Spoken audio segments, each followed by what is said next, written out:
parou para pensar sobre como a inteligência artificial alterou completamente a dinâmica social e hoje está presente em vários aspectos da nossa vida, como em casa, com a Alexa, ou no trabalho ao recebermos spams no e-mail?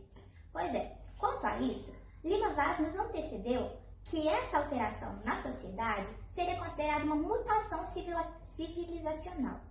na medida em que causou uma disruptividade entre o que era antes percebido com o que agora é notado.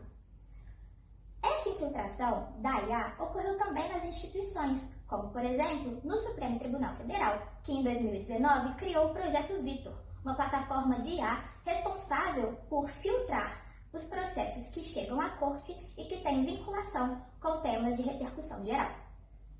Nesse sentido, diante das mudanças abruptas trazidas pela inteligência artificial, eu, César Nabac, e a minha parceira de pesquisa Lívia Chamum, sob orientação da professora doutora Cláudia Toledo da Faculdade de Direito da UFJF, buscamos, a partir do projeto A Abordagem de Sistemas de IA em Geral e seu uso pelo Poder Judiciário em especial, inovações tecnológicas versus regulamentação, analisar como está se dando a regulamentação da inteligência artificial no âmbito mundial, em especial, analisando criticamente os limites e as possibilidades de aplicação dessa tecnologia no âmbito do Poder Judiciário. Inicialmente, nós realizamos uma pesquisa bibliográfica a partir da leitura de artigos científicos, dos quais nós retiramos 3 resultados de pesquisa. O primeiro, a IA foi muito festejada pela sociedade civil e pelos juristas, sob argumento de que ela gera maior celeridade e imparcialidade no momento da análise da decisão. No entanto, a imparcialidade foi frontalmente rebatida pelo nosso segundo resultado de pesquisa,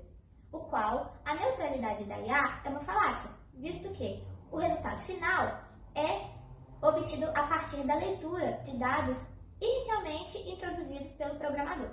sendo que, ao introduzi-los, o programador inconscientemente expõe esses inputs aos seus próprios valores e preconceitos,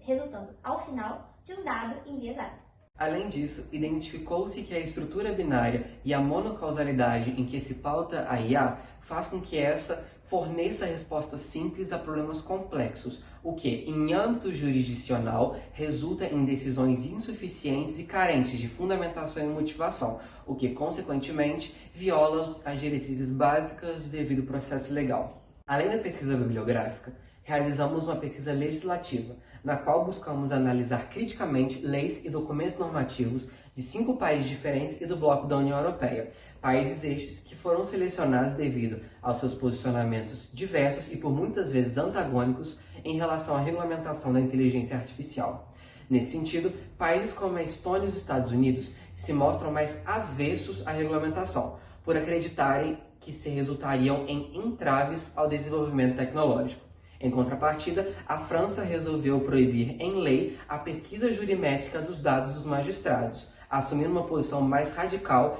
e apostando na regulamentação como uma ferramenta de proteção aos direitos fundamentais. Posicionamento intermediário, de modo a equilibrar a regulamentação com o desenvolvimento tecnológico, foi incorporado pela Alemanha, de modo que essa criou requisitos práticos operacionais para a inteligência artificial, de modo a garantir previsibilidade dos seus atos, a fim de proteger os direitos fundamentais e garantir a transparência dos atos e resultados obtidos a partir da atividade da IA.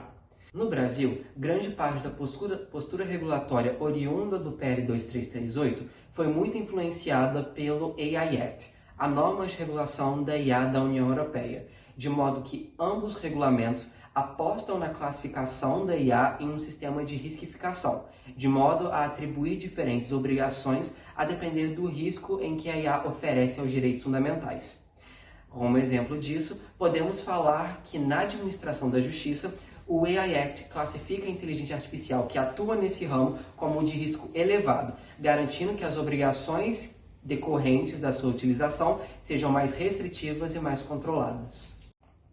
Por fim, o pensamento que tiramos da pesquisa é que o desenvolvimento tecnológico é sim benéfico, mas se conciliado com uma regulamentação que proteja os direitos fundamentais e o Estado democrático de direito.